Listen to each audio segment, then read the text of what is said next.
Hello, everybody. My name's Milan Starcic. Welcome to Freedom Rising, a podcast dedicated to empowering individuals on the journey to personal growth, lasting serenity, and freedom from addiction. Tune in and join the movement. Your journey to freedom starts here. We neither represent, promote, or demote any 12-step program or organization. We are merely souls on the path of recovery with the desire to expand our lives and experiences and share them with you. Hello, everybody. Hi. Welcome to the 82nd Recovery Freedom Rising podcast. I'm Milan Starcic with co-host Shannon B and Susie G. Could you tell us a little bit about yourself, Susie? Sure. Well, right now my dog is after me, but my name's Susie. I am a person in long-term recovery, and then I found recovery on April 24th, 2008. And I am a mother and a grandmother and an owner of 3 crazy dogs, and I'm very grateful to be here today. So thanks. Well, we're awfully grateful to have you, and Shannon and I were super excited that you were willing to do this with us because, you're a big part of our continued recovery, and it means a lot to us. Perfect. So I'm going to ask you a question that I ask everybody who's new on the show because it's always different for people, and I want people out there to know that there's a million ways that the recovery fire can catch your heart. But what was the pivotal moment when the program sparked a recovery fire in your heart? Well, I think it was the first time I went to a meeting, and not knowing how I was going to navigate life after 35 years in active addiction. And, people really took me under their wing, and I felt that maybe if they could do it, I could do it. I guess that's basically what it is. Nice. So that was it. Like you saw hope from their recovery. Murphy. Yeah. Okay, so today's topic is a spiritual awakening. Shannon, would you like to share what this means to you and why you were happy to come and talk about this on the episode today? Sure. Thanks so much for having me, Milan and Susie. I'm so glad that you're here with us. This is awesome. Yeah, for me, like the spiritual awakening was just like a profound shift in my thinking and my behavior. And for me, having that spiritual awakening, it was like, wow, I could have a life that I wasn't fully dependent on alcohol and drugs anymore. Like I actually can wake up and face life and want to, without waking up in that panic of, you know, oh gosh, what did I do? How's the day gonna be? And that discontented, irritable, exhausted feeling all the time, right? And yeah, when I had that aha moment in treatment, when I started doing the steps and I found my higher power, and it was just so simple as like my higher power had always been with me. It was me that wasn't connecting to that, right? Because drugs and alcohol were really the be all and end all for me, right? It was worshiping that. And when I had that psychic change, and it was like, okay, I think I can do this, like I actually want to live, and I want to live sober. I want this recovery. I want it more than I want anything else. And there was a real freedom in that. And that's what started the spiritual awakening for me. And now it's just a whole shift in perspective. Like life isn't all about me.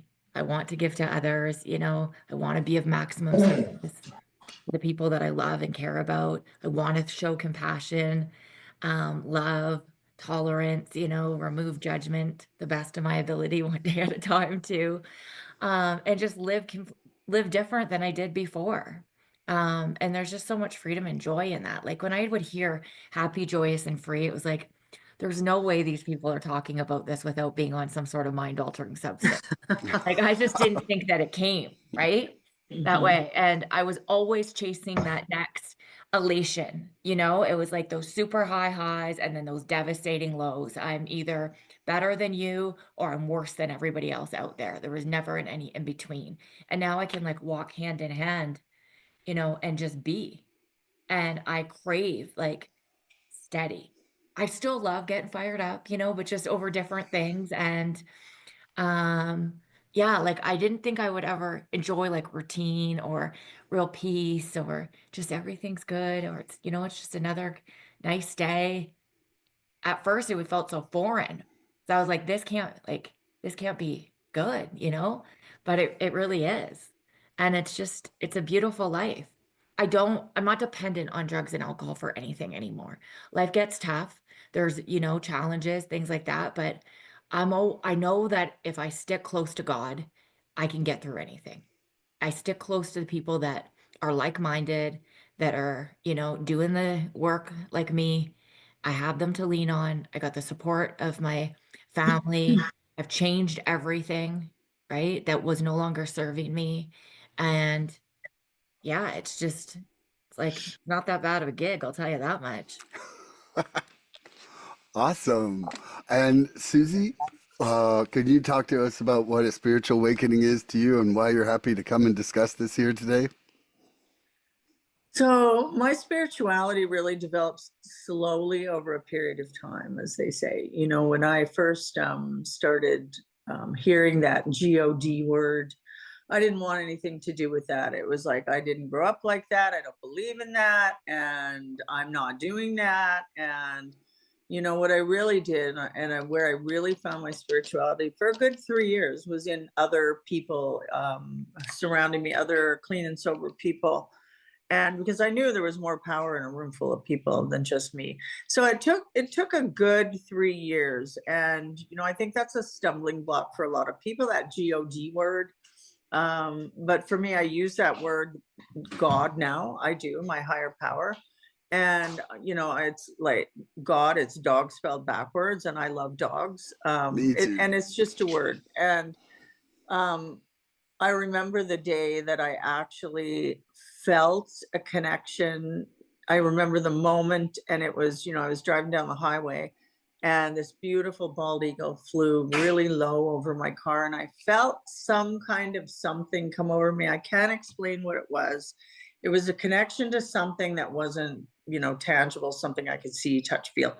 And since then, it grows every day. I know I am being taken care of. I know that. I know that all I have to do is the footwork, and that the outcome of things is not up to me, because I'm a controller, right? And I've learned over the years to really kind of let that go. I still have that tendency, but I know in the really hard times that I'm being taken care of. And when things get really bad, because I'm stubborn, I like to try and figure out things with my people. But when things get really hard, I really, really depend on that higher power that I have. And he, she, whatever it is, has gotten me through for almost 17 years. And I'm so grateful for that, just incredibly grateful for that. But I didn't come in thinking, anything about spirituality. I knew nothing about it. But it's such an incredible gift to actually have now. And it's everything to me. My recovery goes God, recovery, and then everything else. And because putting those two things first, everything else is better in my life. And I always stay in gratitude. Gratitude's a huge part of my recovery. Gratitude's a huge part of what I do every day. And even in the very darkest moments, there's always something to be grateful for. And that's what my higher powers brought to me. And that's what my sense of spirituality is. It's incredible. I love it. So I love that. And the reason I picked this topic today was because first day I got to options, it was one of our first interactions together. And you're like, well, you're going to have a spiritual awakening if you're going to stay straight. And I remember going, well, but get me the cab out of here now. Like, I was like, get jacked. I'm like, I was all good with everything that was going on. Everybody was studying, and I'm like, ooh, this is good. And then it's like, poof, you've got to have a spiritual awakening. And I was like, catch you later. And I was like ready to bolt. And so I just thought for me, having had that kind of conversation with you, like the first day we met, and then to where I am and how I feel now, it's such a change that I thought it would be a great topic for us today, and I think it's going to be. I can already sense there's going to be some fun conversation here. But mm-hmm. for me, in everything I've learned, I feel like, it's that disconnection from acting a principled life, that kind of duality in our brain that makes us crazy and basically kind of, a need to try to supplement with drugs and alcohol to escape the Yeah. insanity of that, like we're Yeah. one person, and when we're not living with integrity, we're in two places at once, and Hmm. trying to keep up with that is literally was making me crazy. Like my Yeah. life was unmanageable, and I sure wanted sanity restored by Yeah. that point. And and it's come in a bunch of different ways, and sometimes floods of awakening, and sometimes little niblets, and sometimes almost falling backwards and Hmm. reassessing where where I missed the point or missed the boat at certain points. But it's I think it's going to be a lifelong journey that I'm just totally feeling grateful to be on, Hmm. and happy to be here with you guys. Have I mentioned I love you too? By the way, I do. Okay, Shannon, do you got a question you'd like to ask Susie? Sure. Oh, I love you both too. This is so nice. My heart feels really full. Susie, having had a spiritual awakening, how has that impacted or affected the relationships in your life? Oh my gosh, I get to treat people better. I think that's I think that's probably the biggest thing. Like I just get to treat people better with kindness and understanding and love because I was not like that because I had a huge anger issue in my life and um I hurt a lot of people in my life, including my own children. And I just get to be because I know what God wants me to be, what my higher power wants me to be, and that's that principled, kind person. And oh my gosh, what a difference with everybody from people that I work with, my friends, my kids, my grandkids, my partner. It's like it's it feels so good. It's just so freeing because I get to be who I am and I love who I am, by the way. Um and I get to pass on love and kindness and all those things to everyone. Of course, I'm not perfect. I'm not saying I'm perfect and I'm always kind and on the straight and narrow. I'm not because I'm human. But the relationships that I have today are beautiful relationships. The relationship I have with my partner, I've never had a relationship with a man that where we could talk about our feelings. Luckily, he's also in recovery and in long-term recovery, and we both know how to discuss how we are feeling without getting angry and, giving the silent treatment or whatever. And it's really helped me to be a better mother to my children, and they are adults.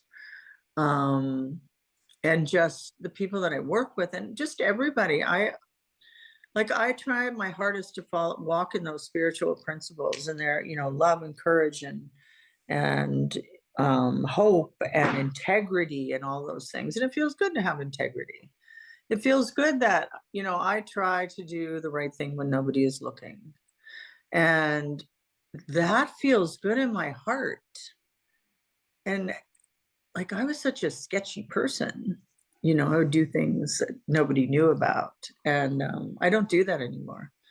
And it's incredible. I might be rambling here, but I think that's the biggest thing that my spirituality brings me is my ability to be kind, um, caring, loving, and understanding to other people and not put myself first. I So love yeah. that. One thing you got to know about this show is that we ask questions, but it Mhm. always makes people think in tangents. I don't feel like you're rambling if you go in a direction because most of the time we're actually just excited to see what is inspired by the Yeah. questions.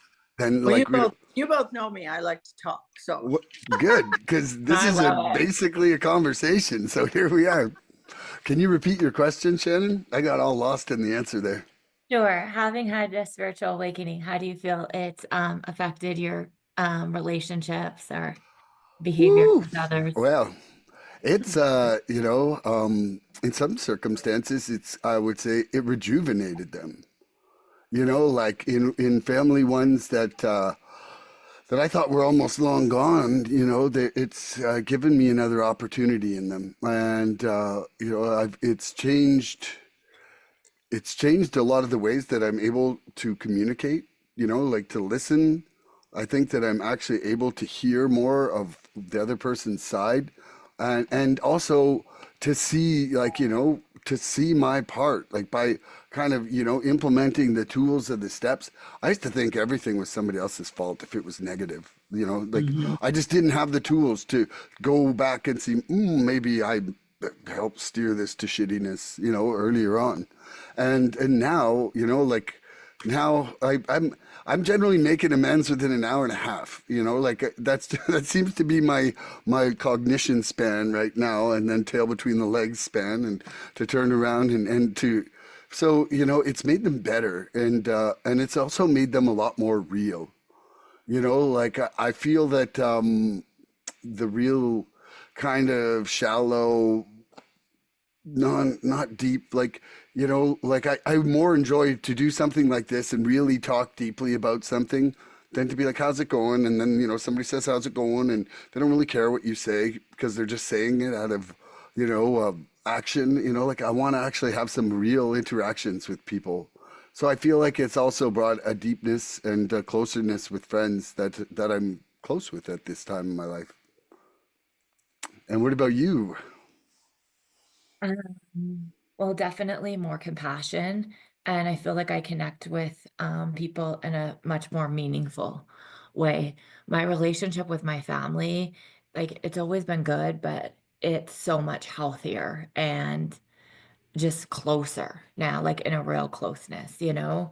A lot of that too has been learning some boundaries and understanding that they're not there to keep people out. Like when I used to hear that word, I would get kind of like on guard because I thought that like I had done something wrong if someone said that, or if I was, holding a boundary to somebody that like it was in a way of pushing them away, but really it's not. It's so that we can have a healthy communicative relationship and not trying to change people is huge, right? Like, I don't want somebody treating me that way, but I didn't realize how much expectations I put on others, but that I didn't hold myself to those same standards, right?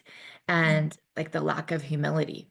I have a lot more now. So when I interact with my family, I'm fully present and I'm very loving and compassionate. And, when my sister calls me to talk about things, it's so nice to be someone that's there to listen and support because she has been that for me for so long, for so many Mhm.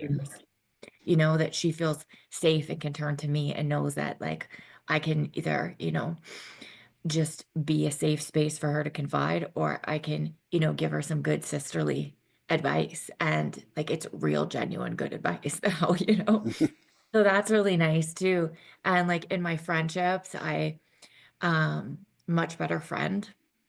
I always thought I was a good friend, but honestly, like coming into recovery, shined such a spotlight on that I wasn't in so many ways.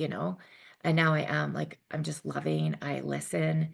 I'm not trying to fix something for someone. And, that's what good girlfriends do. They also are able to, call you on your shit for lack of a better term, Mhm. right? And hold you accountable. And I can receive that now from people without being defensive. And I can lovingly give that to someone else too, without coming across as judgmental. And that's Mhm. beautiful. I've never had, a healthy relationship like with a romantic partner or a man before. I never really respected one, to be honest, but it's also because I didn't respect myself in a lot of ways. And, I was attracting like where I was at, and it wasn't about truly building a partnership with somebody. It was about a drinking buddy, or somebody that fit the mold for that, or external things, never really internal. And, now being in recovery and, being able to, like build a life with somebody who's in recovery too and is doing this work day in and day out Mhm. alongside me, like we have real calm, loving, kind, honest conversations. I can be vulnerable and feel safe. It's not weaponized against me. And I can hold the same for someone. Like it's just beautiful. And yeah, I never had that before, but I sought a man of God, because that is the relationship that I have with my higher power. I sought someone who in all areas of their life was living a principled life. And I was able to do that. So I started to attract where I was at. And it's so much healthier, better Mhm. situation. And, it's like one day at a time too. And I just, I show up and I learn. And if I'm wrong or I'm coming, out of my feelings and not necessarily the reality of it, I can acknowledge that quickly. I can take accountability. They can too. And we just move forward, right? There's no yelling, there's no screaming, there's no manipulation. And like it's beautiful, but I had to do a lot of work to get here, in with the steps and outside of that. And also make a few mistakes and look at the mistakes I've made over the years and say, okay, I don't want this anymore, but I have to be better than that too. Mhm. Um, yeah, and life is just even I'm a much better employee and better in business and all of those things. But it's because I have that relationship with my higher power first and foremost. It goes that, my recovery, and then how I show up every way. And how I do one thing is how I do everything. Yep. And I learned that. Mhm. It's not like I'm in these rooms and I'm showing love and compassion and, hey, how are you? Good to see you, kind to my peers. And then I get on the phone with a friend or I come home and I'm a different way to the people that I love because that's no good. Like, that's a double standard, right? So it says practice these principles in all our affairs to the best of our ability. And I focus as much as I can on what I have, not what I don't have and that gratitude. Like Susie taught me that so early on, right? When we were in treatment. And I write these gratitude lists every night. I write a lot of things. I journal now, like, and I picked that up it's a year and a half ago in treatment. And I keep doing this. It's those little things. It's not about it's not about the show anymore, just I know who I am and I'm the same way in front of people as I am behind their back. And Mhm. that feels so good. Like I can go to sleep good like that each night. Mhm. I love that. Awesome. And Susie, would you like to ask me a question? Oh, let's see. So I'm trying to think of a question to ask you because you're just so incredible. But you'll also have to answer the question too. So, like Okay. Shannon, like all three of us will answer this question. So I believe that people that stay clean and sober, stay in the middle, all that are Yep. chosen. I Oh, believe they're chosen. That's what I okay. believe. Because I've seen a lot of people relapse, right? Mm. And, relapse is, just so everybody knows, not a part of recovery. Relapse is a part of addiction. So, um, why do you think, Milan, that you were chosen to stay? Woo. Mm. Oh, gosh. Why was I chosen to stay? Because I think I got a lot of love to share with people. Yeah. And I think that, first of all, like I pretty much died 13 days before I got to options. And I Mhm. feel like that restarting of my heart kind of just started it beating in another way.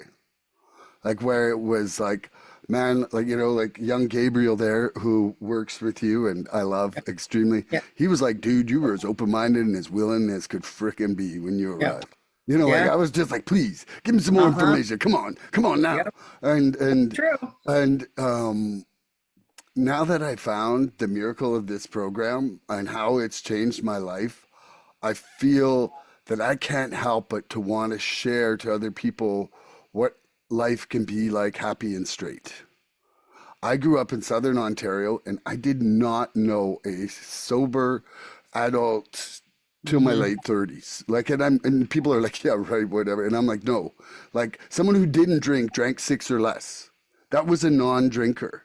And it's true. It's absolutely true. And so I had no shining example of sobriety like at all. And like probably the first group of 10 people or more that were sober in a room happened when I came to options. Like I Mhm. was 51, like, and so I, I think like that there's a lot of people out there that see the world in the same way as I did. That it was just like getting wasted or fucked up was just part of society and part of Mm-hmm. what you did. And and quite honestly, it's like I wasn't peer pressured into partying, but it was certainly like really kind of like poor, not awesome city interactions or the bliss of being wasted. Like that, those when once the option was there, I was like, hell, let me escape from this. Let me escape from fist fights and the gross cityness, And I Mm-hmm. think that a lot of people see that too because they can't like they without learning the kind of tools that we get in this program, we don't understand how free we could be from within. Mm-hmm. Like I can be a lot happier in a lot worse circumstance now than I Mm-hmm. was as a child because I didn't have the tools for inner peace. It's been a big thing for me recently, just how important like surrender is as a part of this whole thing, because that's where you get your serenity and all that compassion and love and acceptance. That's not all something we buy off a shelf. It's something that comes from within once we have serenity. Mm-hmm. And so, yeah, I think that I'm supposed to be sharing this with people. Yep. Yeah. And okay, Shannon. Can I just alter the question slightly Yeah, for Yes. yeah. okay. So when you came when we first met, it wasn't your first rodeo. So why do you think this time you were chosen to stay? Makes It's me a hard, emotional to think big of. question. Yeah, makes me emotional to think of.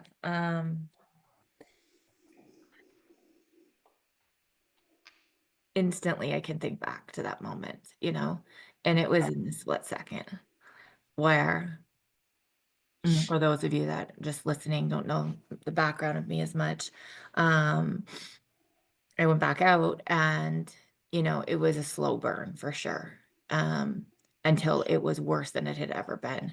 And Mm-hmm. emotionally, that bottom, I had to lose a lot more too. I did. There was an ego piece and a part of my life that I was putting before my recovery. And though people that loved and cared about me in this program, that cared more about my life than my feelings, told me, if you don't take a look at this and do things differently, you're going to end up losing this. And then you're going to be Mm-hmm. past the part of, being able to come back. And there was a moment before I completely surrendered, called Doug and came back, that it was like a split second. There was a big part of me that was like, I don't think I can do this again. You know, Mm-hmm. it just the weight of the addiction and how far down I'd been pulled. It was like, I can either give into this, like I can lean into this and my family is going to be better off. It's that ego, that Mm-hmm. self-pity trip that starts. And, Mm-hmm. I'm just going to cave. Like this addiction's going to take me. And that's just how it's going to be. Mm-hmm. But I remember praying, God, just show me if you think that I can do this again. And it was like, well, you could, reach out, say you need help again, and go back. Like, Yeah. and forget about what everybody else thinks and just go and do this. And it was like, I just remember grabbing my phone and I could barely see it, and I messaged Doug. And Mm-hmm. just like that, right? But even then, like I still could have talked myself out of it, but I knew like you have to get honest right now, first and foremost to yourself, and Mm-hmm. then to everybody else. God already knows. And I Mm-hmm. said, okay, you've done this before, but you're gonna have to do this differently. Yeah. Like don't throw in the towel now. And I called my family and everyone that would hold me accountable. And I was like, I'm going back, and I booked the flight. And Doug, it's not his first rodeo with addicts either. He's like, okay, you're coming. When are you coming? And I was like, well, Tuesday. Okay, send me your flight itinerary. I was like, oh, okay. Uh-huh. And then I just went. And when I went, I look back, like, even who I was in recovery and who I am now is very different. Mm-hmm. But still very, very sick. And I was for a while too, till it was like I needed to surrender more of myself. But why I feel like I'm chosen now is an absolute gift, because there's others that don't make it.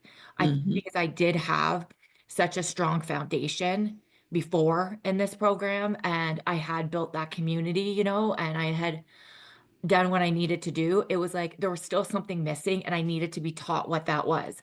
Little did I know that it was the simplest things of looking after my recovery first and Mm-hmm. foremost, like Yeah. you can't gain it through osmosis. I can't just keep giving it away to others and thinking that like I'm getting it, right? And that ego had to be changed. I also had to walk away from things that defined me. Yeah. And that's what has kept me now, too, Mm-hmm. is it's just a different me. I have a different level of priorities. Not that the things that I held to be of value aren't still there, they are, but I needed to be humbled and leveled. And this time that did that to me. And I think God chose me in a way to say, I'm going to strip you of everything that you are still holding on to as a form of security. And you're Mm-hmm. going to have to go and build from that. I That's was like, awesome. Yeah. it felt that way until it was, financially Yeah. difficult, and like everything had to change, and I had to be on my own a lot going through that. Yeah. But I needed those things, and I don't take that for granted today. I don't, Mm-hmm. and I'm not letting anything, stand in the way that, and I'm brutally honest about who I am in every aspect of my life. That doesn't mean I sit every person down that I am gonna, have interactions with and say, let me tell you a little tale, like it's not that, but it's not the falsity that I did. Oh, I don't really drink. Now it's I don't drink, Yeah. period. Hmm. Uh-huh. Like I shut the door and cracked the window. Like I was already subconsciously relapsing before I was physically. And I just don't roll the dice. So if something Mm-hmm. comes, even if it's dressed up in this beautiful package, but I know it's going to threaten my recovery, I can't have it. Mm-hmm. And that, like, being that willing to just let God lead the way and trust and have that blind faith, that's what keeps me chosen. Mm-hmm. And I'm grateful for that, because a lot of people I started this journey with aren't here. And Yeah. that's even from 10 years, that's from 10 years ago. I'm Yeah. grateful you're still here. Me Thank you. too. And I stay close to people that are like-minded. And when my Yeah. mind gets going, like, oh, I don't know if like I know it. Like that split second, I have that thought that like changes my opinion a little bit towards, like AA or being in this. I'm like, get over yourself and get your ass to a meeting, like I don't even sit in it. I'm just like, get the keys out the door. Like, because it's my own Mm-hmm. stinking thinking. It's my self-will, right? And the more better I get, the more my disease goes, well, go back out. You can always come back in. Yeah. Like it lies to you. And Yeah. my disease lies to me in my own voice. So I don't listen to it. Mm-hmm. I love that. That was a long-winded explanation. And I That think was it's great. awesome. it I didn't think have it's to do great. with the question, but I need to Love say that. that out loud to myself Love it. sometimes, like, Mm-hmm. No, this is our weekend party. We're sitting here talking about recovery. Like I think My I'm favorite stoked. subject. That's also right. too, like a lot of this stuff has been like looking at real hardcore fears I had that I didn't know I had. Mm-hmm. That's in the step work, Mm-hmm. you know? Like Mm-hmm. I thought I was so fearless or whatever. I was just annoyed with life. No, I was Mm-hmm. terrified. Terrified that if I showed you who I truly was, my vulnerable, broken, not confident at times, low self-esteem self, that you would judge me or I wouldn't feel a part of, And now it's like, who cares? I don't want to be a part of a team that doesn't welcome me Mm-hmm. as my authentic self. And I'm still getting to know her. That's a lifelong journey. It's I'm funny to me. Can I just say something? oh Sorry. yeah. Yeah, we do that. So when I'm listening to Shannon, it's like her story is my story. It's the same thing. And we're way, there's a huge age difference. I grew up in California, she's in Canada. But the story, the feelings were the same, like never fitting in, never, it's so funny to me to listen to people. And it's such a common thread through addiction, is that we just don't feel like we ever fit in. We just don't feel like we can be our authentic self, or we don't know our authentic selves. And, and then we find this group of people, and it's just like, it's such a gift. And it just strikes me the similarities between me and everybody, like all the people who are addicts, right? We all have similarities because addiction works the same for all of us. So many times, Susie, through that time that I was like, I'm taking this year off, this year plus Yeah. I took off, that opportunities would come. I like right now, I can just picture where I was standing in my bathroom when I was like, Susie worked at Costco, right? Yeah. Yeah. I'm like, Susie worked at Costco. Yeah. You're not doing this. Like I'd say that to myself and then be like, nope, because I wasn't ready. I can't do it. I can't do it. Yeah. Yeah. And I had to, like, even when I was terrified, but I was like, if I just keep believing and trusting this process, like, and eliminating what I don't need, I'm going to be okay. I'm going to be okay. It's okay if you have some debt. Like, it's okay. Like these, is, I'd rather have that than my family be in an emotional debt of me not here, So it was like you shared so honestly with me. And when I remember sitting in your office and you telling me your career and then you went and where you are now, and I was like, it's crazy. But I think that's getting out of the way and letting God just guide you, guide me, guide all of us. It's crazy how when we get out of the way, things just happen. And, the career that I'm in now, like if you had said 17 years ago that I'm going to be, running a treatment center in Kelowna, because I, was in Port Moody for 25 years, and that I would be doing what I'm doing now, and living in a different city, like I would have thought you were absolutely crazy, because that was not in my wheelhouse ever. I went back to school when I was 50 years old, but it was, and I don't even know how that happened. I just got the message, and so here I am today, and I'm so grateful. But I didn't try and control any of it. It just happened because I'm sober. So okay, you just let the cat out of the bag. Oh, I did. Well, I wasn't going to say it, but Susie is the director at the treatment center that Shannon and I went to.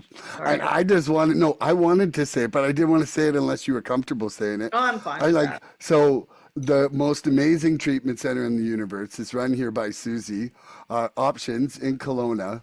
And Shannon and I were lucky enough to go there, and so it was Susie and her partner in crime, Shirley, who sort of guided us through our recovery in the treatment center. And so I have an eternal gratitude to you guys, because I wouldn't be alive, honestly. I came in after just almost dying, and if I had gone right back out then, it would have been right over for me. And so, like I really owe my heart and my life to you guys. But I didn't want to say it if you weren't going to say it. So, but you just kind of said it, so I'm saying it. Thank you, Susie. The way you taught us, it was just so beautiful, and like who you are as a person, and like you were one of the first women that was able to help me look at some things that I didn't really want to look at, and some uncomfortable conversations. And, you did it in such a loving way that like you helped me to be able to trust women and, to just have a bond. So it just means a lot. Oh, I love you. Love you too. I love you both so much. Like, I'm just so incredibly proud of you. And, this is why I do what I do. I could see that because, like I even just from my group of people, when people relapsed in that, like it really broke my heart over and over at different points. And like, and that's just a constant part of your story, being in the occupation you're in. So, like, and I meant every word I said, that, you're part of the reason I'm alive and part of the reason I'm happy. And, like, and I'm forever grateful for that. And so it was an honor today for you to come on with us, you know? Well, you know, I think that the biggest thing with both of you is that you were willing to listen. And that's something that I had to learn in my early recovery, because I knew everything, right? But then I knew nothing.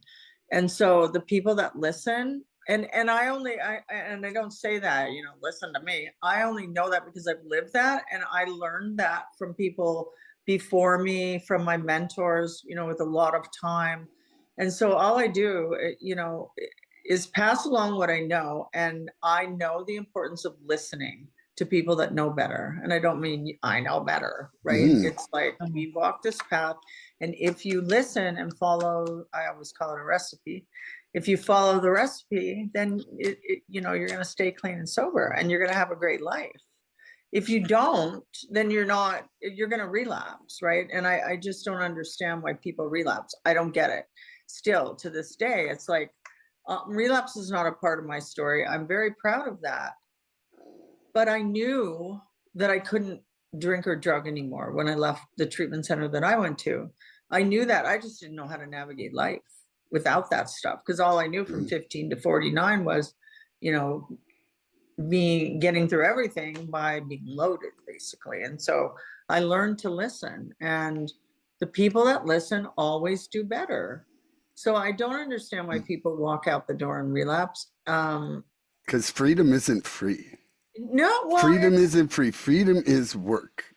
And yeah, not everybody, like there's a lot of procrastination and a lot of picking and choosing from the yeah, program. yeah, And it's just kind of like, well, you know, one person said to me, you know, he's like, just give me 1 year. He's like, you wouldn't go adding your own ingredients to a chemistry experiment, you know, like if yeah. you were doing an actual chemistry experiment, you put in so much of this and this and this, and you cook it at whatever temperature, and that's how you know you tried it. He's like, so Mhm. you can't take part of the program and then leave out this part and take this Yeah, part and then expect to have the same result. yeah. It There's doesn't a work.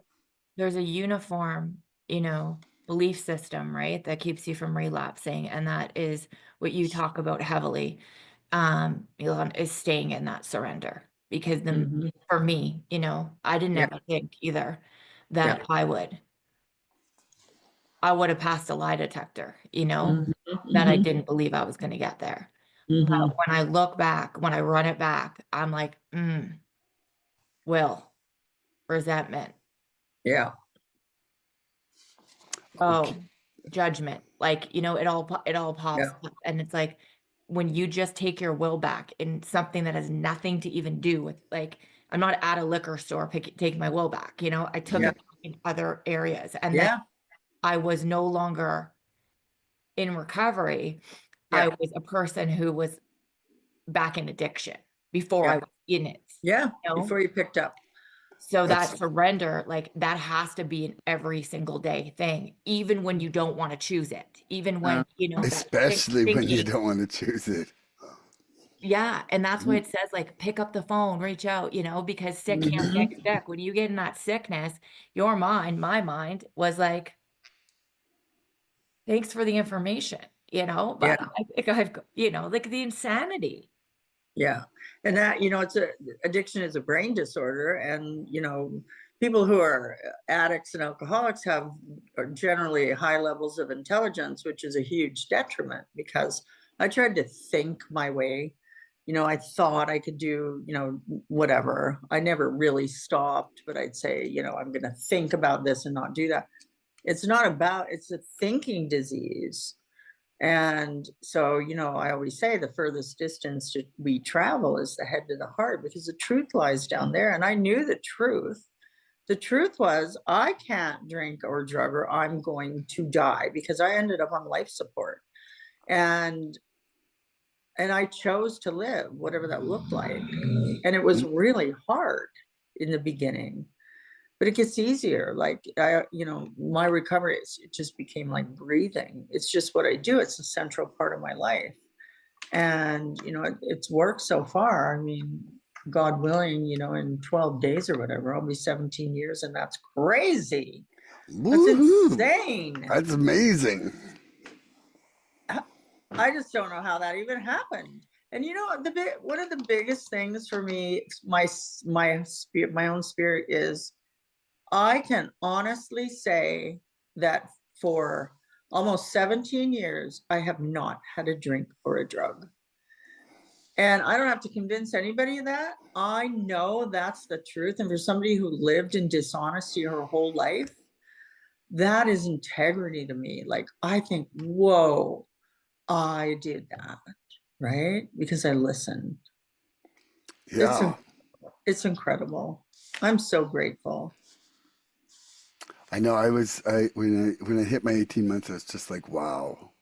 I'm like, Mm-hmm. like literally the first 18 months that I've been sober and happy, like if I started partying kind of, 13, 14, that means since I was 11. Yeah. Yep. Like and that to me was just like, wow.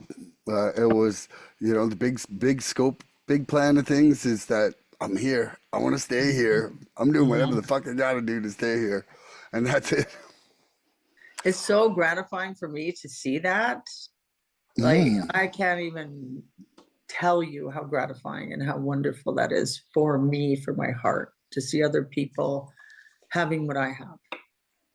Um, when I um when I started this podcast, I wanted to do it because, like I said, I didn't have an example of happy in sobriety. Mm-hmm. And so like a lot of the people that I bring on are the people who I see that in their souls, right?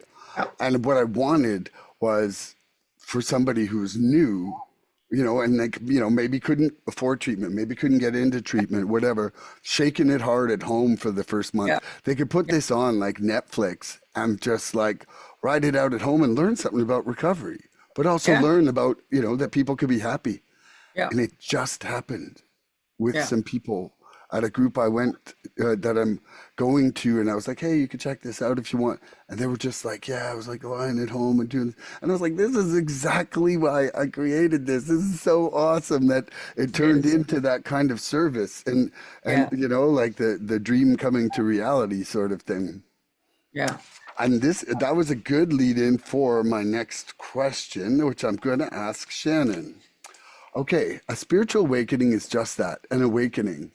We still have to get out of bed. Some people awaken for just a moment, then doze off again. If we want to stay awake and alive, if we want the miracle of recovery to continue to unfold in our lives, we find ways of putting this awakening into action. If we are not carrying the message, we go to sleep again. Okay, do you believe service to be the way to keep your miracle of recovery continuing, Shannon? How or how not? I do. And I like how you phrase that too. And the question, right? Like we can doze back off. I didn't just doze off. I went into a deep slumber, of it. Um, yes, and I'm grateful for the women that trust me that I get to sponsor and work with.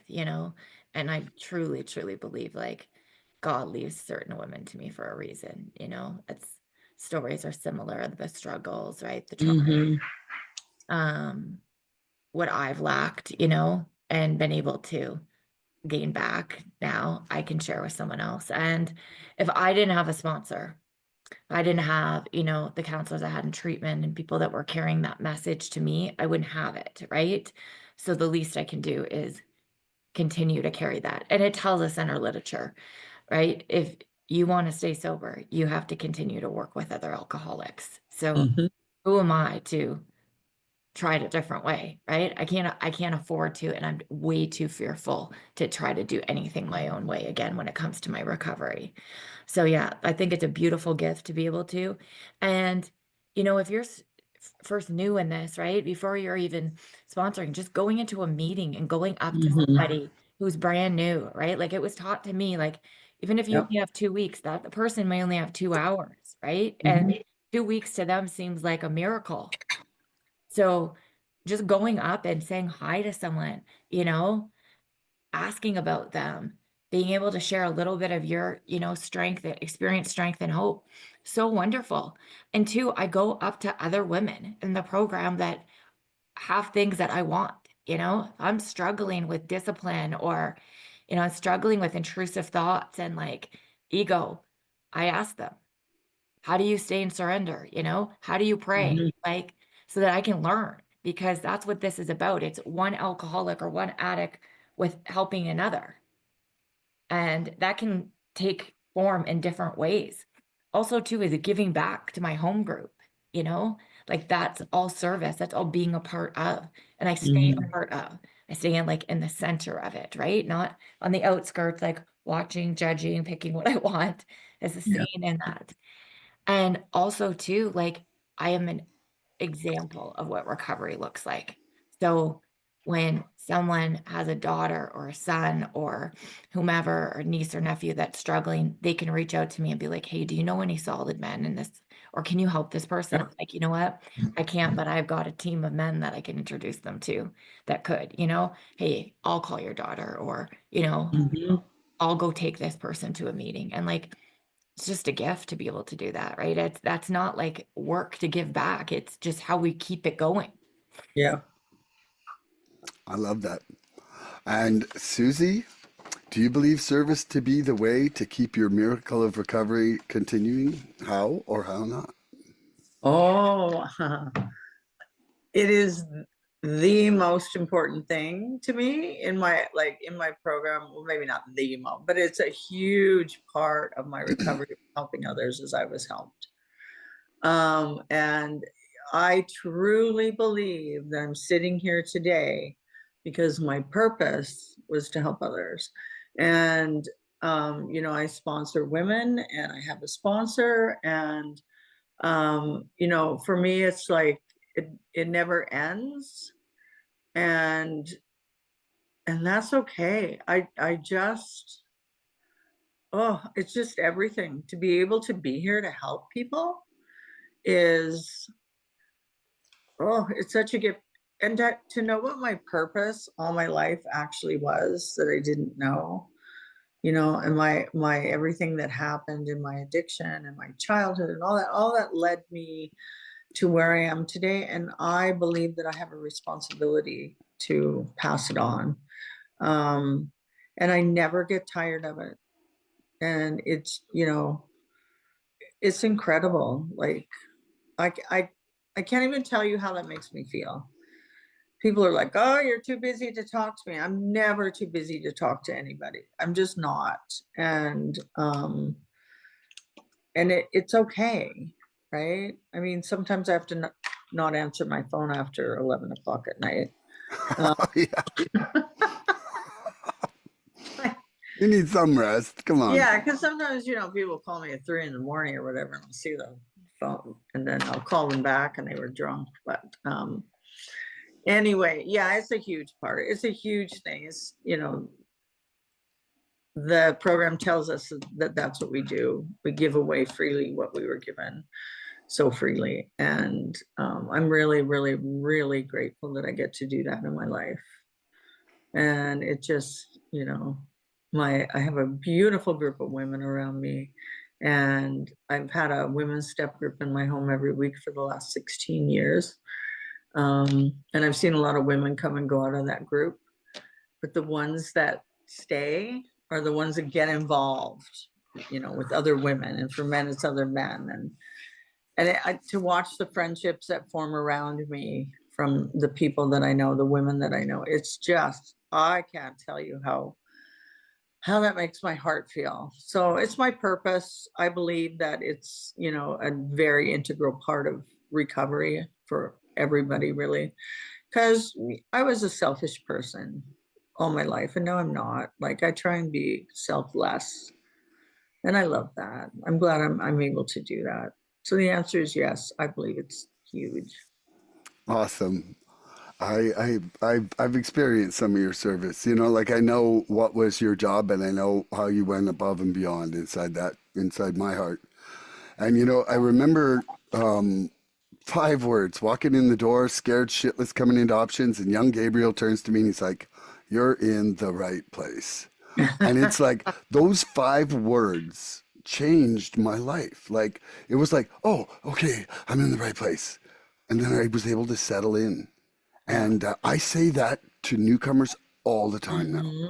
because I realized that it's like that's all somebody needs sometimes is that pitch of Yeah. reassurance that they're Yeah. in the right. Like him saying that, it literally changed it from the scariest morning in my life to I was in the right place. And then I Yeah. just sat down with him and Dave, and I was in the right place, like Yeah. inside my heart, you know. Yeah. And service has been, you know, like that if the first couple of days of sitting in options, like I look back at the things I thought, and I remember looking over at the steps and seeing that 12th step, and I'm like, carry the fucking message to somebody else. Yeah. I was like, man, I can't, I got no message to carry to myself. You know, like what am I going to be sharing? You know, Yeah. and how quickly it changes, how quickly it becomes important to do that. And also one of the most, you know, soul satisfying things that I've gotten to be part of. You know, like there's obviously heartbreaks involved with it, but you know, ultimately that doing that service is it's taught me so much about the program, and it's also just taught me how to be a better human being. Hmm. You know, like, you know, that whole see who you are when no one's around. Well, see why you're doing something when nobody understands it, you know, like, Yeah. and just that hopefully, you know, you're just actually doing that for the right reason. And so for me, it has definitely helped the miracle of recovery continuing. And it's also given me like a big purpose. You know, Hmm. like big picture, I'm really happy to help people, and I'm really happy to try to help people. And I enjoyed that now. And it's brought a lot more like brought the selfish level down quite a lot. And I like Hmm. that. I like to keep changing. Hmm. Yeah, so that is me for that. Shannon, do you have another question? Sure, I can ask another one. Am I asking you first or Susie? Susie. Okay. Susie, through your spiritual awakening and your process in recovery, how have you found new meaning and purpose of your life? I kind of just explained that because I have a purpose in life. I Hmm. mean, in my past life, I had a pretty high profile career. I had, kids that were involved in sports and all that. I had a beautiful home. I had cars, and I had a husbands. I've had a few. Um, Just a and couple. it was, and like, it was all like a lie. It was all, we talk about the masks that we put on, and I was a chameleon. I could be a mask here, there, and everywhere. And I really thought, I mean, the most important thing in my life then was my career, because that was my sense of identity. And more than anything else, it was that, but it didn't feel, it never felt right. And people would say, how do you do all this stuff? You're superwoman. I'd say, oh, I just do it. you know and but then I go home and I go in my closet and drink vodka till I blacked out, um because it didn't feel, it wasn't real. And so now, finding out who I am, my self-esteem was in the toilet, and my ego was huge. Nobody understands me.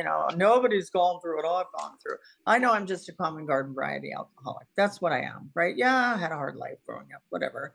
I've forgiven my parents and all those things that most of us have to do, because there's all these common threads through addiction. Um, but to be able to embrace spirituality, and then to live a spiritual life, is, I don't, it's just something I never thought could happen. To find actually all that, none of that was my purpose, right? I was always looking for my purpose. And I'm really blessed that I found that, because most people never find their purpose. I've found, and I've known a lot of people in my life. And to have that sense of purpose, and to have that sense of spirituality, and that sense of community that I have, like-minded people. And that, it's so important, because we all feel alone when we're in addiction. And then you come to treatment, and it's like 5 words are said. And for the first time, you probably felt like, yeah, I belong here. You know, Totally. is like, how does that happen? People come in scared shitless. Sorry if I'm not Oh, allowed you to could say that. You could do it. Oh Very yeah. concerned. Oh You yeah. guys know I like to swear, but I'm Yeah. trying to No, you don't have to hold swear back. like Go. a sailor. Yeah. Just not a drunken one anymore. I know. But people come in and they're scared shitless and they don't know where. It's like being dropped into an alternate universe or walking into an AA or a 12-step meeting. I'll try not to say those two particular things, but to walk into a 12-step meeting and all of a sudden all these people understand me, like I don't feel so alone. It's just there's spirituality, like there's a sense of connection to something greater than I was. I couldn't believe it, and when I went to treatment, I thought nobody understands me, and I was walking around like I was like something special. Even though I had almost died of addiction, I was still better than, you guys don't understand me. You can't possibly understand what I've gone through. And then I get this woman speaker who tells my story. And I'm like, what? And in that moment, I felt a connection. And I think that was spirituality, to feel a connection to some other human being that's felt the same way that I have. Like, we are so incredibly lucky, gifted to have each other, because I could call you guys up and say, hey, I'm struggling and this is how I'm feeling, and you would make me feel better. And millions and millions of people have cleaned up, sobered up without going to treatment. I mean, treatment's a great thing. I call it a kickstart, but it's all in what you do after you leave treatment. And if you really want it, you can have it. If you don't really want it, then it's not going to work. You got to work for it. You have to. And it's hard work, but it's not as hard as being out there hurting people and lying and, going against all our morals and values and feeling just so shitty about ourselves. And I never could sleep because my mind was going, plotting revenge and, full of resentment and all this stuff. And now I lay my head down at night and I do a little inventory. Did I do the best I could today? And most nights I did the best I could. And that's all I can ask of myself. And if I say something to somebody or hurt somebody's feelings or lose my temper or whatever, I can apologize right in the moment and mean it. Like, I'm sorry I said that. I'm sorry I did that. And I really am, because in my heart, I mean it, because it doesn't sit right when I'm not doing the right things, and sitting in integrity, walking in integrity, and doing what I know is right in my heart. So, the gifts that I've been given in my recovery are absolutely boundless. It's crazy how much my life has changed and how grateful I am for the life I have today. It's not perfect. I have problems just like everybody else, but I can get through them without picking up a drink or a drug. And I've done that for a long time now. And, that doesn't even enter my mind when I pick up the phone. That's my drug. My drug is picking up the phone and talking to my support group. So I'm just so incredibly blessed. That's beautiful. You definitely have to repeat the question for me, Shannon. Sure. How has, through the process of your recovery so far, helped you find new meaning and purpose in your life? Ooh, it's like a 180. Like a friend of mine, one of my recovery brothers who does a lot of these podcasts with me, Andrew, the first day I met him in his share, he said, the meaning of life is to give life meaning. And I really love that. I feel that now my life really does have meaning. Whereas before it was, I would call it sensation based. Like whether I was in the midst of a shitty sensation looking for a better sensation, or I was in the midst of a better sensation looking for even more. Like it was always chasing sensation versus meaning in things. And now, I really feel that one of my life's purpose is learning acceptance and also surrender. Like these are two things right now that for me are a real purpose in my life. And so that also is leading me to the quest for serenity. So, but those, like it's completely different than any. I was very economic based for a bunch of years. I was very hippie based for a bunch of years. I was right into acid, going to see God in the Mm-hmm. clouds, and I just felt alone and hollow. And now it's just not that way, like I'm way happier even when it's just me. Like Mm-hmm. I don't need the audience like I used Mm-hmm. to need the audience. And I remember Susie saying to me, she was like, you better add people pleaser to that list. And I was like, and I was like, me? I'm like, I thought I was just nice. And Mm-hmm. but the people pleaser thing is Mm-hmm. it's see why you're doing something, and now I'm just trying to be nice to be nice. And some people Yeah. don't think I'm as nice anymore. And that's okay because, like I'm really not just trying to please them at the expense of my own serenity. So I hope that answers the question, but I love you guys, both of you. Mm. Love Love you too. you, Milan. Yeah, I can answer my own question. Mhm. Um, I don't live in escapism anymore, I'm not trying to escape my feelings. I'm not trying to escape the Mm-hmm. situation. I'm not trying to numb out. I'm not trying to, you know, go into something and be like, oh, don't want to feel that today. So, feel this instead. And like you said, it's sensation based, right? And always trying to chase a manufactured happiness. And today it's not about seeking happiness for me as much as it's about seeking real joy in life. And Mm-hmm. my purpose isn't related to the paycheck that I bring in, like I show up in those situations completely differently than I did before. But, if my job was to change or how I earned a living was to change or this or that, like I still have my recovery and I'm still my same self, I'm fortunate to be able to do things that I love today, and Mm-hmm. I have gratitude in that. I don't look at, ugh, anything I get to do in life. And it's an attitude shift of I get to do this rather than I have to. Mm-hmm. And the gratitude I have from still being here, Yeah. for my body that like I put through so much, and I want to Mm-hmm. take care of myself like as a whole, Mm-hmm.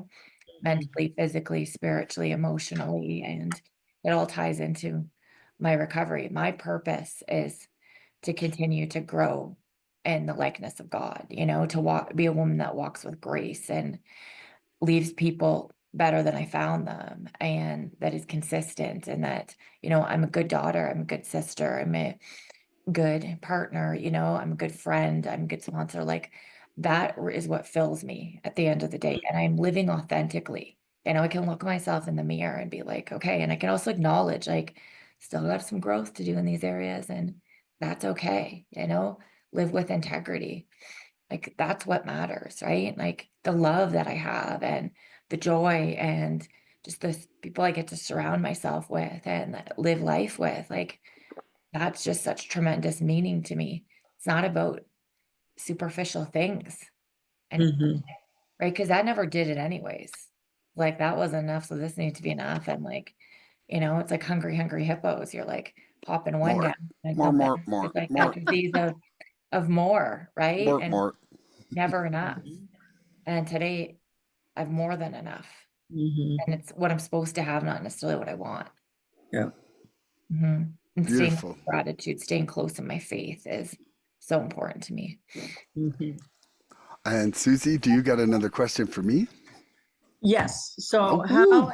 how important is prayer and meditation to you? Okie dokie. I love this because Mm-hmm. it's been a different it's changed over time. Mm-hmm. Um, the prayer thing was hard for me because quite a Mm-hmm. lot like you, I was not embracing the God Yeah. at the start as a word. Mm-hmm. And I'm really glad that I'm really glad that I had one sponsor and then switched and got the sponsor that I have now because he very much embraces God as his Mm-hmm. higher power, Mm-hmm. and there's just been a lot about it that he's taught me, and even a lot about praying. Yeah. like sort of the intention of your prayer, Yeah.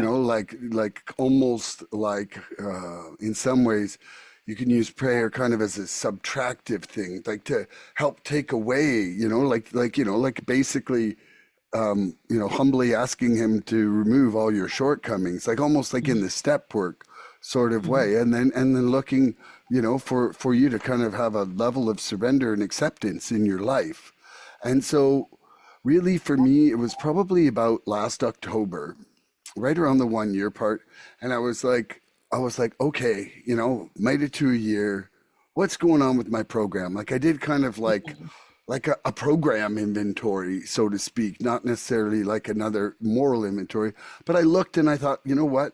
I'm not really doing a lot of meditation and I'm not really doing enough praying. Like fortunately for me, I do consider my music as part of my Yeah. meditation because I'm Yeah. literally repeating things over and over Absolutely. in quite and especially when it's recovery related, I do feel that is part of that. But so I started going to the Dharma meetings just because they have a guided meditation and Yeah. it's right before the Monday night beginners one that I go to. And I was like, you Yeah. know what? I'm driving to Kelowna anyway. What's another hour and a half and sitting there and checking Hmm. it. And I liked that. And so I started doing more meditations. Like I would say that I'm probably, regular of 3 or 4 times a week now on Hmm. that. And that's how that looks for me. And prayer, I'm trying to have some implementation of it every day now. And I Hmm. find for myself a time that a time where my body is distracted enough not to distract my mind is when I'm doing some exercise. So if I'm Hmm. exercising, I'll actually kind of try to double that up with praying because I'm a real fidgety person. Like if you look at the screen of the three of us, I'm like this, I'm like that, Hmm. I'm like moving around. Like the hummingbird doesn't land easily, Hmm. or if at all.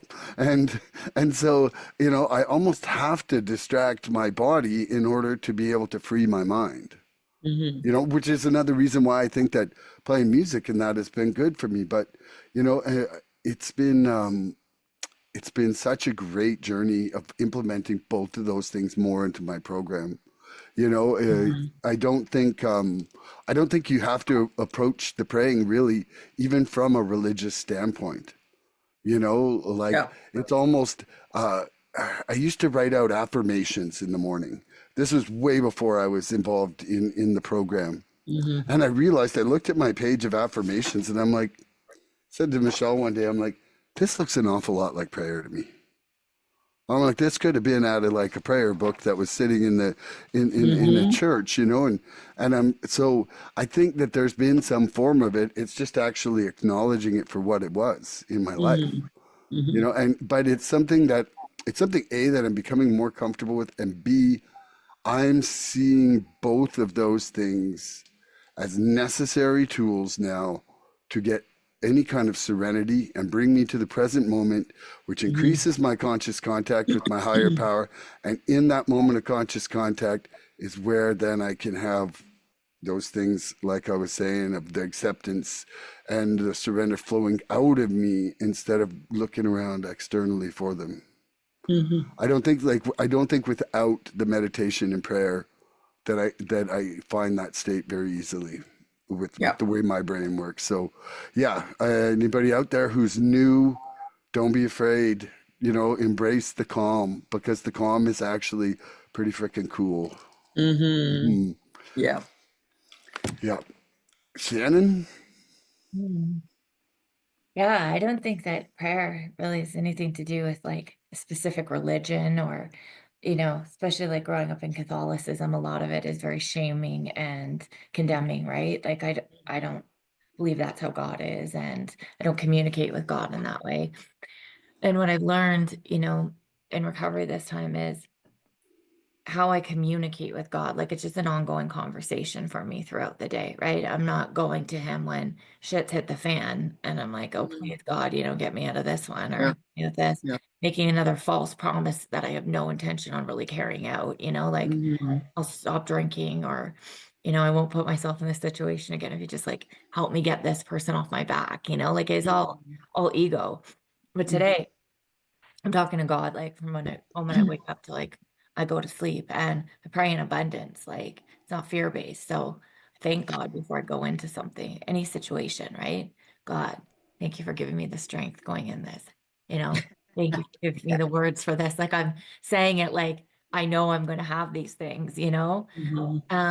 And that gratitude, the meditation part, I like did it, then stopped doing it, much like my gym career, you know, work hard, never bed, take a year off, you know, it's kind of how I did it beforehand. And that obviously never served me. So now it's just taking those few moments to quiet my mind and Mhm. slow down that hamster wheel. Try to do that to set my day. If I'm, you know, off to the races, one flew over the cuckoo's nest type of thinking, and I'm like all rattled in the day. I'm like, time to reel it in, you know? But if I'm sitting in my car for a few minutes, just quiet and like connecting to, you Mhm. know, to that voice inside me that wants me to be safe and to be contented and, you know, like that loving being, I feel that's all I need to do. You know, it's not a one size fits all. I don't have to sit there and like, you know, a kumbaya position for 30 minutes. Like, it's great if that works for some people. And maybe I'll be at that point one day. Maybe I won't be. And sometimes I can be, sometimes I can't. And that's okay. It's just that I'm trying because Mhm. trying to stay consistent. Yeah. And Love I that. know like on the days I don't, you know, like I just lay there in bed and go, oh, I don't really feel like getting up. But then I'll just sit there and like beat myself up for not getting up to do this, or that typical addict thing, you know, you push it to the like last minute and then you're racing around and you're like, why did I do that to myself? Or it's like, no, just take a few minutes, connect, Mhm. get up, Mhm. go. Yeah. No, sometimes that's tough because, you know, the addict in me is like, just relax, you know, Mhm. just Yep. relax. Have Next you? the Mhm. dealer, you're hammered, you know, like that's seems like it's a stretch, but that's where it starts. You know what I mean? Like we don't do what we need to do. These are the simple things I need to do each day to be able to stay in recovery. Okay, I Mhm. can do that. Mhm. Mhm. Yeah, there's got to be non-negotiables in your program. You know, Mhm. like I think that's one of the reasons that have been successful in my program is that I just run the same shit every day.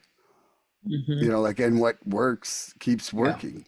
You Yeah. know, like it's a simple program for overly complicated people. Oh yeah. It's Yeah. true. You know, you want to keep your bills paid, you got to get up and go to work every day. You know what I mean? You can't Mhm. Yeah. take the time off and expect that things are going to get done. So if I I'll want to come in stay Wednesdays and we'll see about this living in the job. solution, you know, I need to do these things on a daily basis. Yeah. Seems so simple, but I can complicate it. Uh-huh. Absolutely. Yeah. And Susie, you want to answer your question? I do. So prayer. I didn't, I had to learn what that was for me. And, I have this beautiful drive when I go to work or have to go down the hill to the grocery store or whatever. And I get this beautiful view of the lake, Lake Okanagan, and it just opens up. And every time I see that, and really every day, I say, thank you, God, for giving me this beautiful day. And that's how no matter where I am, if it's that view or if it's, I open my eyes, it is thank you, God, for giving me this beautiful day because it shouldn't really be this way, the way I was going, right?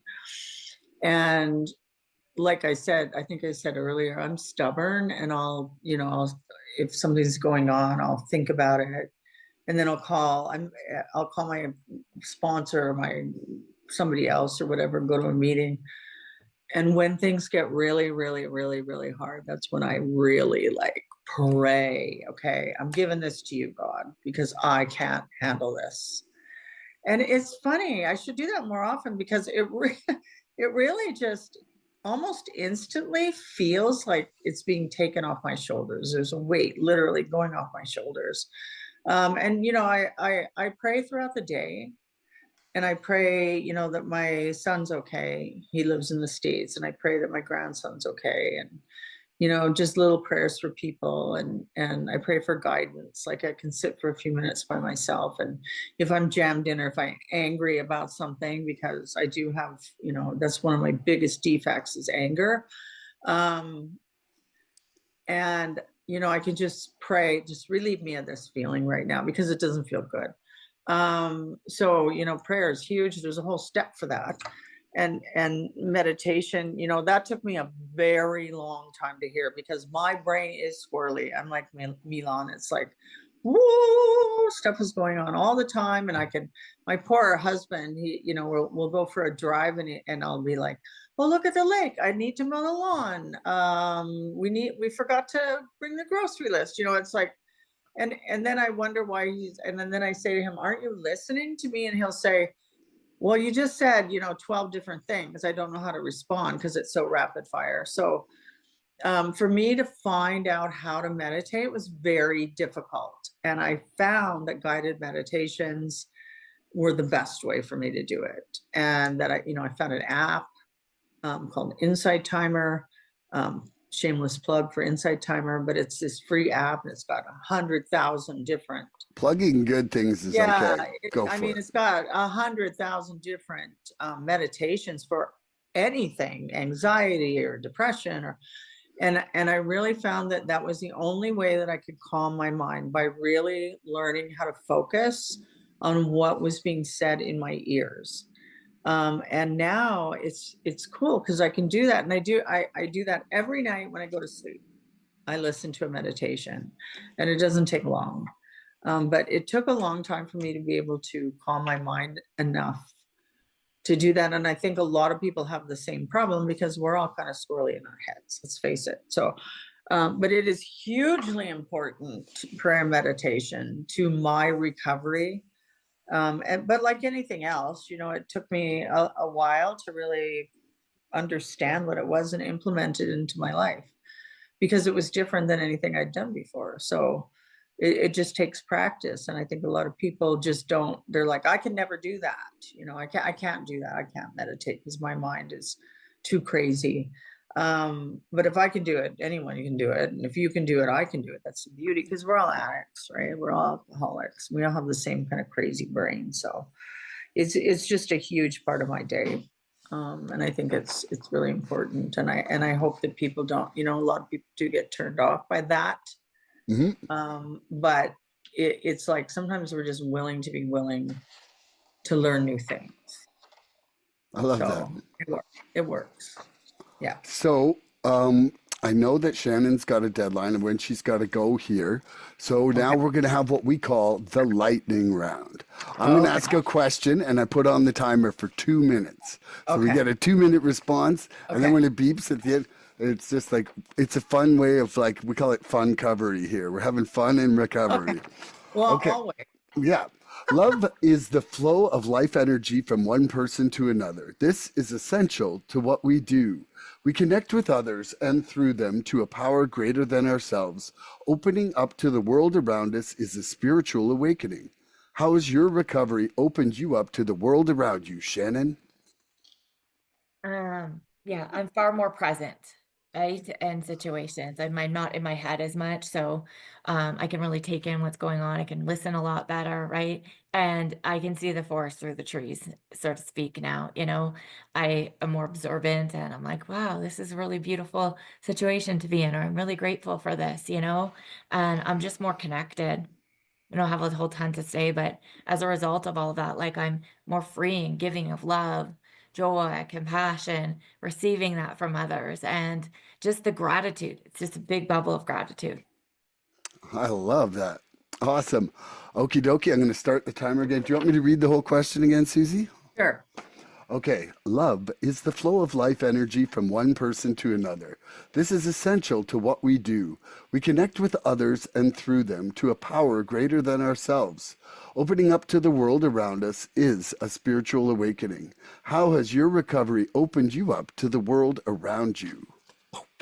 So I think that so I learned to love myself. Mm. And because warts and all, like I'm a human being. I have, all kinds of stuff that goes on, but I love who I am. And I think that draws people in and I go back to that authentic self. I think that when I'm my authentic self, it draws people in and people look and go, I want what you have, right? And that's the same thing that I got from other people when I first came into recovery. I want what you have. How do I do that? But I think it comes from, having the healthy self-esteem that I've developed over the years, and it took a long time, that when we truly love ourselves, we can give to others that same kind of love. And I think that's a really attractive thing in a human being. So I think that's all I have to say. And of course, everything Shannon said, we're the same, right? There you go. I love that. Yeah, I want to add on to mine too. Everything Susie said, self-acceptance, self-love. That's what I meant. Right? Boom. Shannon, I'm looking at us and I'm thinking, you could be my daughter. We look a lot. I'll take it. There we go. Sister in recovery. Yes, absolutely. And I'm the younger brother twice removed. Yeah, okay. Okay. Yeah, what we didn't tell you guys is we're all family. Yeah.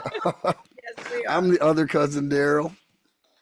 Okay, so how has my recovery opened me up to the world around me? Well, I really feel like in my addiction, I lost my curiosity.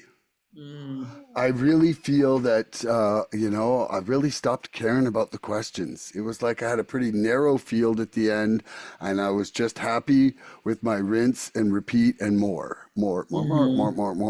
And I feel like my curiosity is coming back, which, makes it, for those people around me, actually feel like I'm interested in them again.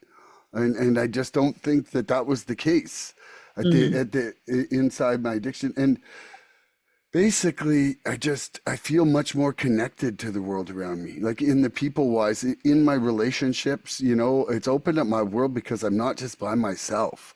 I'm part of this web of connection. And, when I went down to Mexico, I went to all these meetings down there, and there were people from all over the world. And I started a little beach meeting and had people from like 4 different countries at my little beach meeting. And, and what did we do? We did the same thing we're doing right now. We talked about recovery. And it's just like a magical thing that it's brought me into this whole massive family of people who are just trying to live, Yeah. I'm going to leave that there for me. And did I mention I love you too? Just I got that in there one more time. Milan, you're amazing. I just love you both so much. It's 100% mutual. And I want to thank both you ladies for being here today, because it sure felt like a great little group of love today. I really loved all the stuff we talked about, and I'd love to have you back sometime, Susie, if you'd like to come on again. Absolutely. Okay, awesome. Yeah. Well, that's great. It's a lot of fun. Yeah. It was a lot of fun. Thank you so much, Susie, for joining us. Oh, thank you. For being you. Oh, yeah. Thank you so much. Woo! And everybody out there, tune in next episode for more recovery fun. Bye-bye, everybody. Bye, everybody. We love you. Please help us help others. If you like what you've seen here today, please subscribe and share this podcast and help us get to 100 followers. We're looking for interaction with our audience. So please email recoveryfreedomrising@gmail.com or contact Milan South Okanagan Starcic on Facebook with questions, topic suggestions, or just comments. We'd love to hear from you.